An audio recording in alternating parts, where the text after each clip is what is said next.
বলে জানেন? লম্বা চিকন সেক্সি। চুদলিং পং একটা ডায়লগ দিয়ে এক রাতের মধ্যে 10 মিলিয়ন, অনুভূতি কেমন? হ্যাঁ ভালো, ভাইরাল হয়ে গেছি, ভালো তো হবেই। আমি যে ভাইরাল করে দিলাম, কিছু বলবেন না আমারে?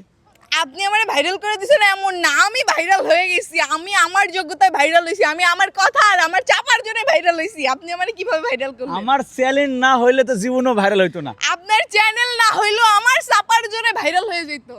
দেখছেন, ভাইরাল করে দিয়ে এখন আমি বিপদে পড়ে গেছি। আমি আপুরে বললাম যে আপু আমি আপনার আরেকটা ভিডিও নেবো, সে আমাকে বলে কি জানেন? ইন্টারভিউ নিতে আসলে টাকা দিতে হবে, আবার 35-36 নাম্বার সিরিয়ালে থাকতে হবে। ওনার কপাল ভালো যে আমার মতো ছেলে ওনার ইন্টারভিউ নিছে।